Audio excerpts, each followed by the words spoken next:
Good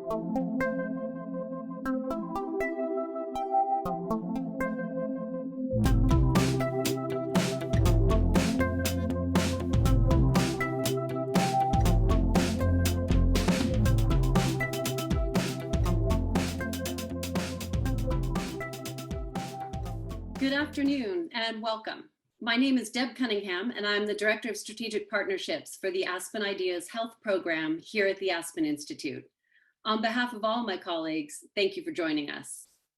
As many of you know, the pandemic prevented us from gathering together live in Aspen this summer, but we've pressed on virtually, hosting an ongoing series of informative, inspiring conversations between leading health experts, advocates, scientists, innovators, artists, and many others.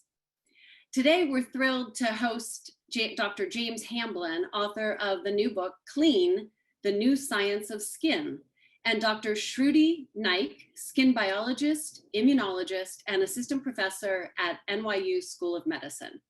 They will discuss the fascinating history of hygiene, the role of soap in preventing the spread of disease, and the evolution of the skincare industry. With daily reminders to wash our hands during the pandemic, we think it's a perfect time to order a copy of James's book, take those clean hands, turn the pages, and ask ourselves, how much cleanliness is actually good for us? So to help us begin to understand that question, let me properly introduce our speakers. Dr. James Hamblin is a staff writer at The Atlantic, a lecturer at the Yale School of Public Health, and a specialist in preventive medicine. In his writing for The Atlantic and his podcast, Social Distance, he covers health, science, and of course this year, the coronavirus. He's the author of If Our Bodies Could Talk and hosts a video series of the same name. James is based in Brooklyn, New York, and a relevant fun fact, he only uses soap on his hands. Dr. Shruti Naik is a world-renowned skin biologist and immunologist and is currently an assistant professor at New York University School of Medicine. She's discovered that normal bacteria living on our skin actually educate the immune system and help protect us against harmful pathogens. Recently named a Pew Scholar, Dr. Naik's research has been published in top scientific journals, including Science, Nature, and Cell, and she's been recognized with the Regeneron Award for Creative Innovation and the L'Oreal for Women in Science Award, among many others.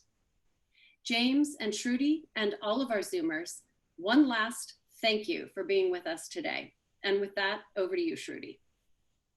Thank you so much, Deb. Thank you for the kind introduction. And I must say, I'm so excited to speak with Dr. James Hamblin. I loved his book as a scientist and also as a consumer of the many, many products that he spoke about in his book. So thank you so much for being here and having this conversation with me, Dr. Hamblin. I am looking forward to it. I usually moderate events at Aspen. This is my first time on the other end of things. So, and I have a lot of questions for you. So I'll probably end up throwing a lot back to you because you're the expert, but thank you for having me.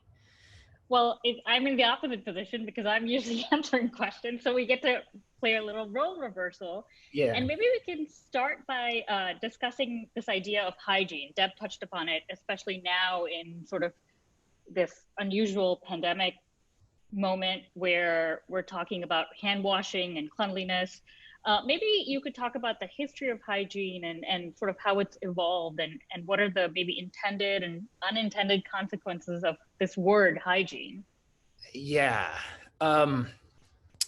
there's so much to it. And one of the distinctions I make in the book is the difference between sort of cleanliness behaviors, which tend to be social signaling and personal preference and aesthetic practices, which are extremely important for all sorts of psychological and social reasons, but are different from hygiene behaviors, which tend to be public health related, evidence-driven, disease prevention behaviors. So these include things like clean water and sanitation, washing your hands, making sure that you're not, emitting viral particles into a enclosed space, that you're not bleeding, etc. These are things that we're definitely doing to prevent disease.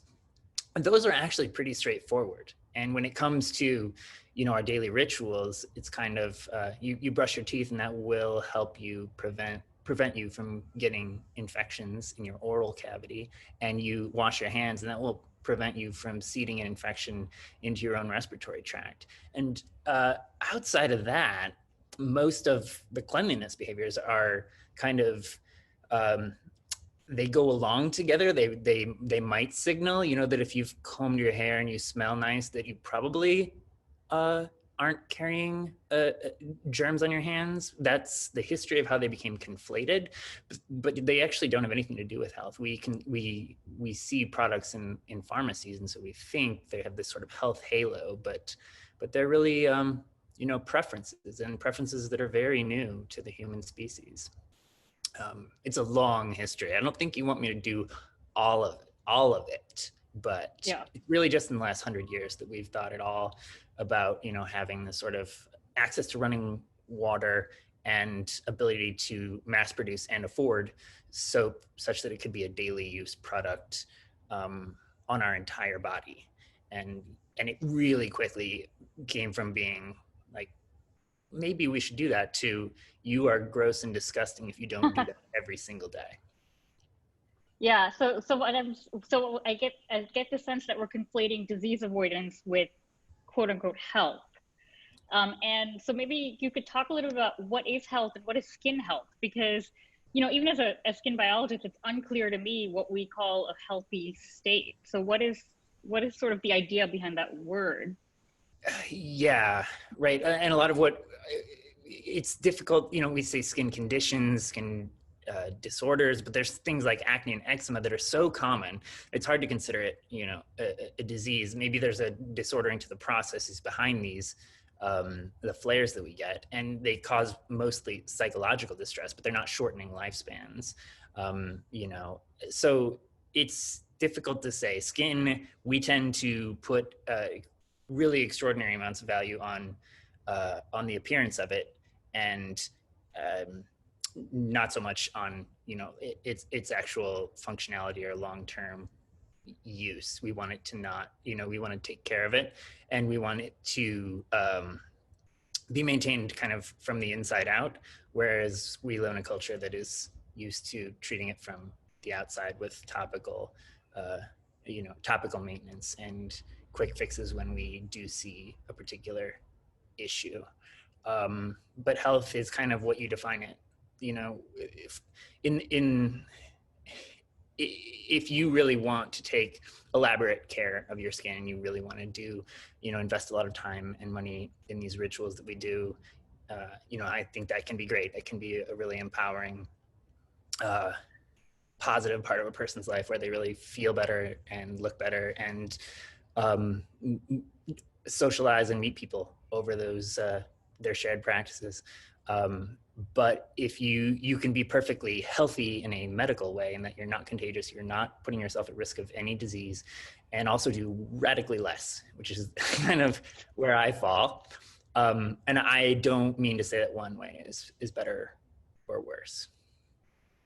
But I'm just curious what your take on, or perhaps maybe as a consumer, how I can educate myself better about what products actually work in promoting skin health, right? Because I hear all the time, like, scientifically proven, clinical data, and those things have very different meanings in the scientific realm, where they signal rigor and, control groups and statistical significance, and in the sort of public arena. So how can a consumer know, oh, I'm buying this thing that claims I'm gonna rejuvenate my stem cells?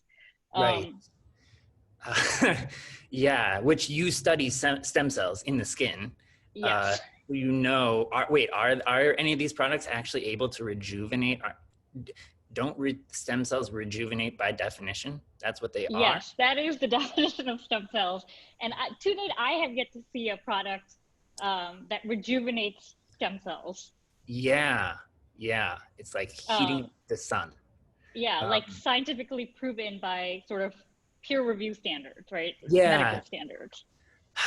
Products in this space, and also in sort of the diet and wellness space generally, tend to have a really interesting relationship with scientific language, as in an interest in saying this is recommended by doctors, this is proven in studies. So not rejecting the traditional system, but absolutely rejecting like rigor within that system, not wanting to say, here's all the details of the study. It was a massive randomized controlled trial. It was done at these institutions. It's just, so it's a weird middle ground. And it's really hard, you know, to actually, if you did want to find where those claims are coming from, to track down where they were. And oftentimes there's nothing to it, or there's some study of, you know, 4 people who work for the company said that they felt better after taking it. And, you know, a study is such a broad term. So that's why people need kind of docents through this space to help, like, because it's a massive menagerie of things, and different products affect different people in different ways, as you know, that there's so much variability in our skin due to our differences in our immune system and our microbes and our lifestyles and our genes that we're bringing to this table, that the product, some people swear by these products, say that they completely change their skin, and other people's like, it's total waste of money, or, you know, made me break out, and how could you think that? And, you know, it's possible that both are right. So you find so many people who are just in the space of trial and error, and those are the people who I kind of talk to in the book. And you either end up just forming your own belief system or actually starting your own skincare line in some cases. So it sounds like how you take care of your skin is very, very personal, and you know, really an individual decision. But what role does the sort of Food and Drug Administration have in this? Because when you look at their mission, and when you look at their mission about regulating drugs, it says, you know, regulate the safety and efficacy of drugs. Yeah. But then if you look at cosmetics, it's the safety of cosmetics. So there's a clear disparity there in how they're protecting consumers. Yeah. It's such an interesting space, because skincare is really riding a line between the old school cosmetics, which would be basically makeup. Like, really, it's meant to decorate your skin. It is not changing the function or structure of your skin. And medicines, which would be clearly trying to change the structure and function of your skin. And now skincare comes along, and it wants to be sold over the counter, but also make claims about actually changing the way your skin is functioning and working and making you look different. So it's in some ways it's wonderful, because the barriers to entry are really low. You don't need $1 million in VC funding to start your own company. I mean, I started one. Anyone can start one. You don't have to know anything.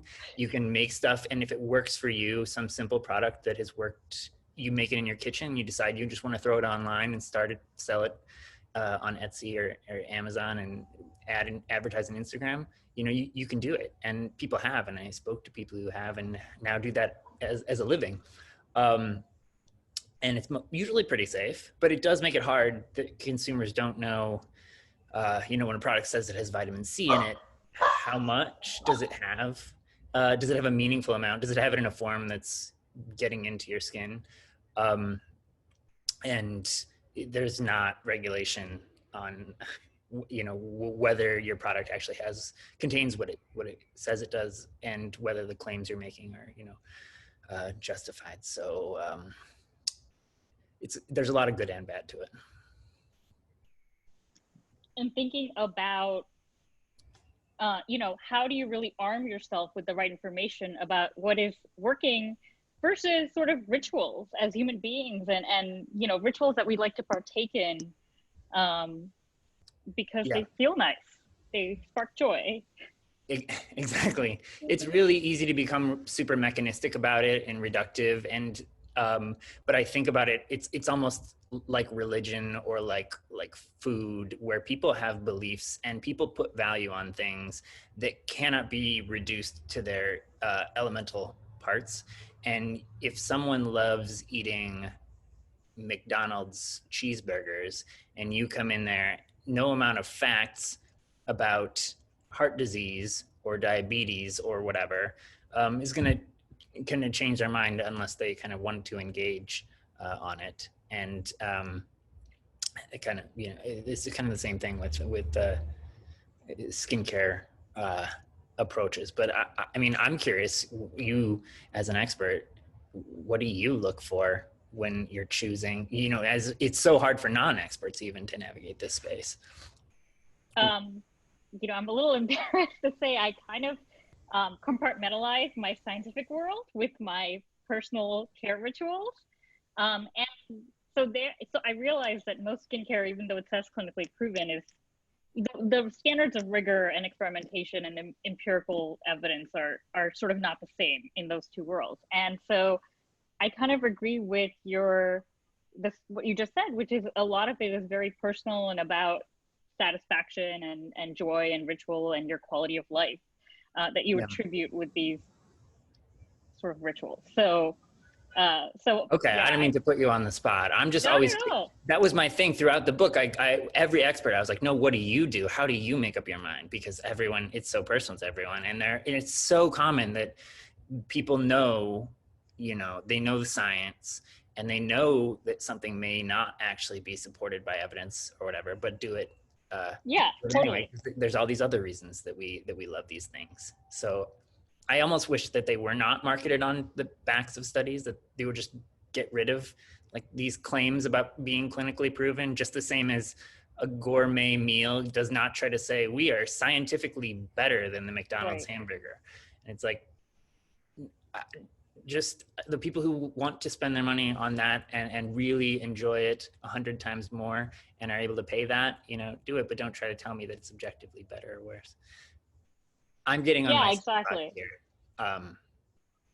No, I totally agree with you in that a lot of it is really just about personal enjoyment, and that's fine. I don't think that you know, I think my only concerns come up where it's a safety issue or it's a snake oil issue, right? Where people are treating medical conditions with things that are cosmetically inclined. So we're quickly running out of time, but I really want to ask you about one of my favorite topics, which you cover sort of a lot in the book, which is the microbiota. It's really an emerging area in basically every facet of biology. And so maybe you could talk a little bit about the skin microbiota and the work that's emerging there. Yeah. I mean, and that was really a big part of what stimulated me to want to write this book is right around the time that I was kind of radically cutting back on soap use and showering generally, there was this flood of papers by colleagues of yours who were sequencing the skin microbiome and finding out that we have trillions of microbes all over us all the time, that we're never clean. We are never without microbes. All we're ever doing when we do our daily regimens is kind of shifting those populations around or perturbing the oils, the sort of soil on which the microbes grow, which just shattered my understanding of why I thought I needed to do, you know, wash my forearms with body wash every day in a shower.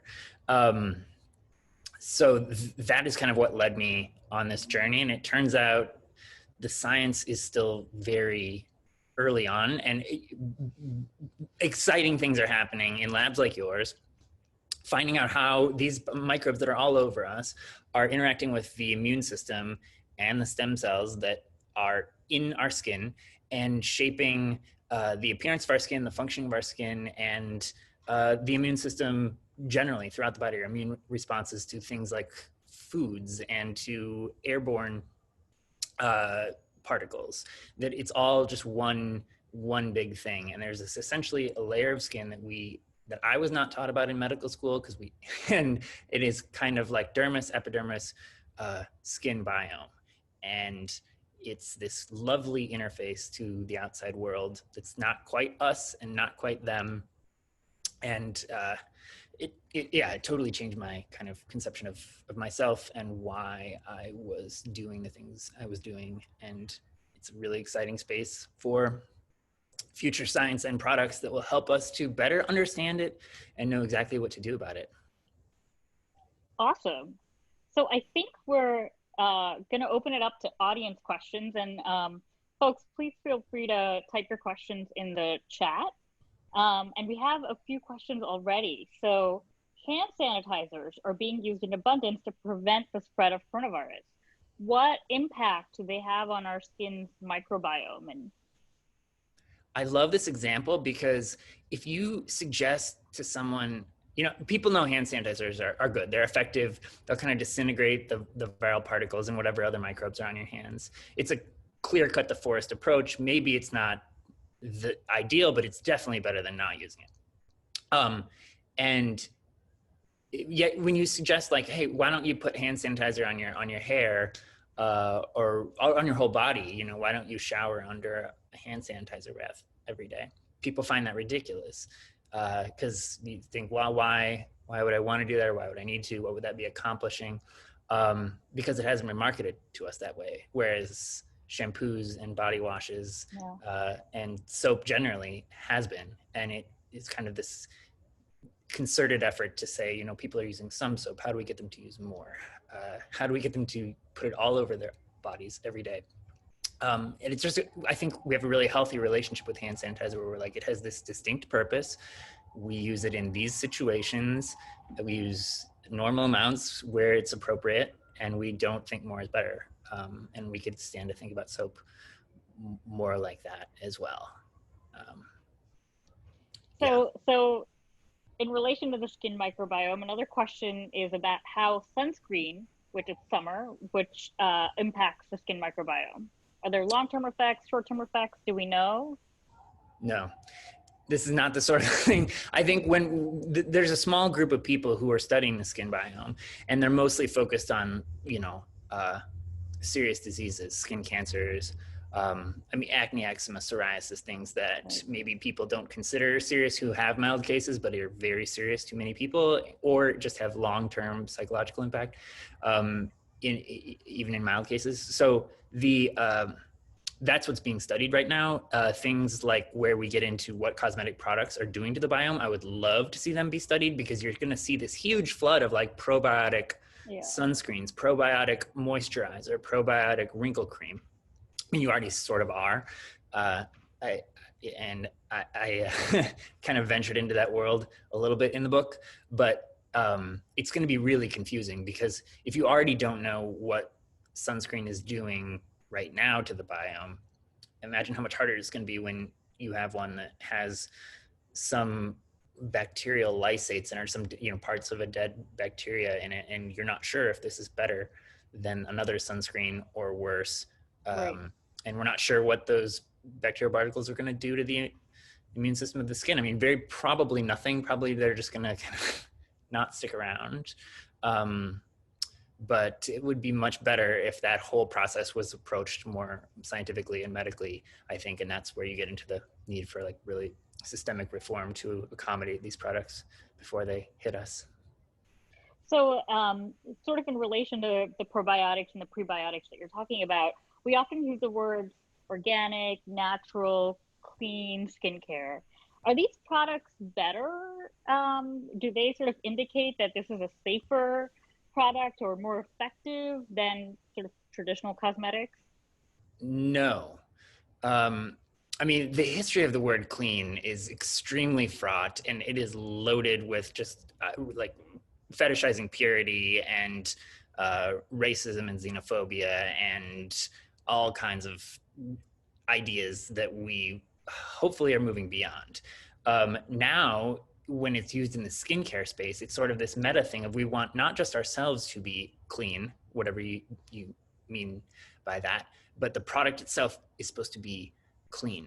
And so then it's just, again, this vague idea of purity, often minimalist, often just not using long words in the title. But so once you start saying, you know, and there are great skincare lines that do this, like we only use 3 ingredients, or we, you know, it's extremely mild, you know, it becomes, the products that we are paying more for are getting closer to doing nothing. They're getting close. We want milder things. We want fewer ingredients. And if anything, that's what those terms kind of symbolize to people. And it's telling me that like this industry is growing, and it's on the back of a desire for like moving away from soap and detergents and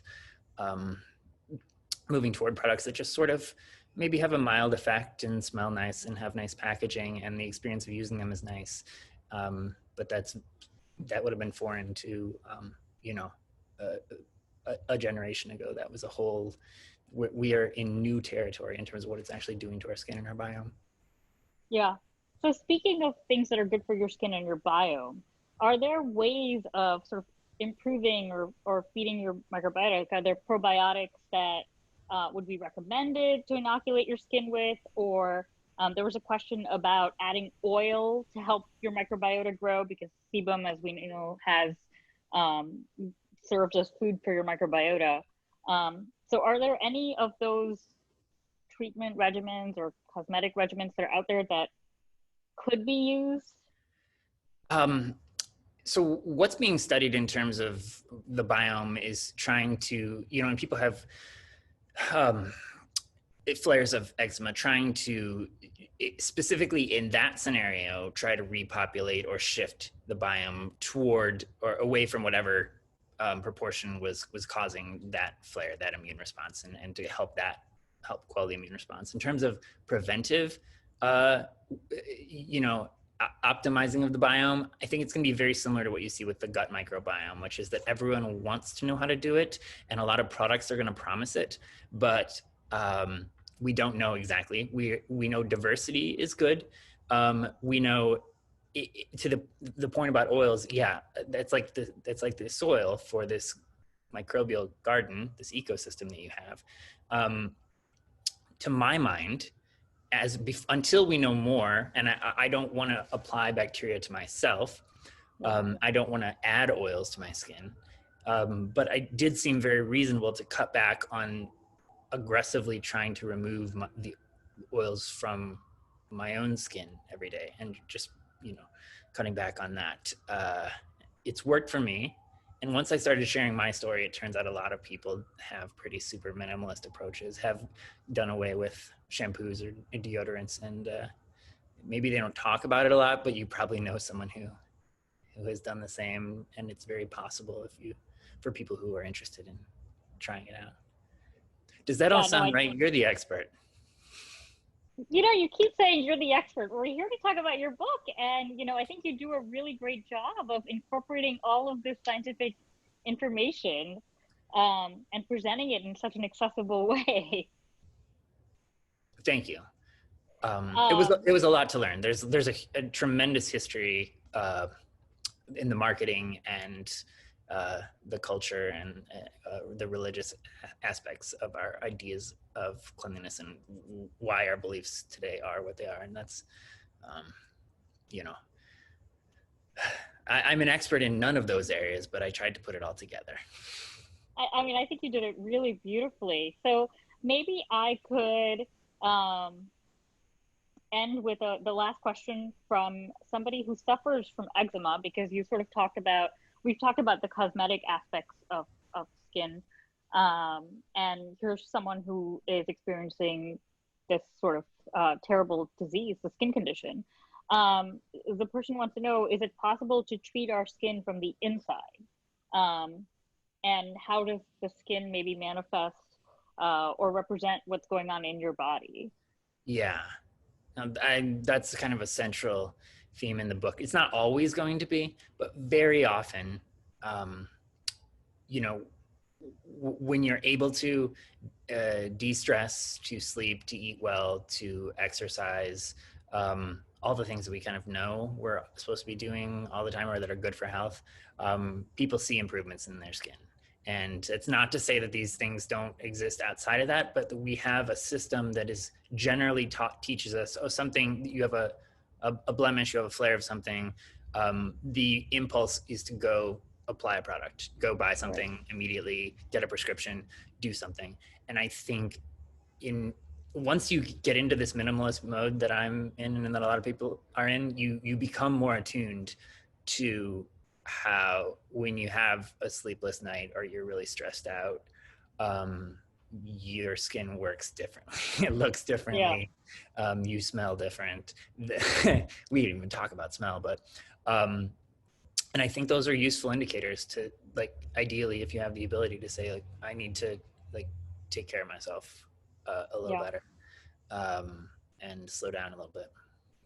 I like that, being more in tune with your body, and what your body needs. And the skin is this sort of signaling organ to let you know through volatile production. So again, thank you so much, Dr. Hamblin. It was such a fun conversation. And also I really, once again, enjoyed reading your book very much. The New Science of Skin, which you can all get at Penguin, Random House, as well as Amazon, and I'm sure many independent booksellers. So thanks a lot again, and have a good day. Thank you so much. Thank you to everyone for coming. Thanks, everyone.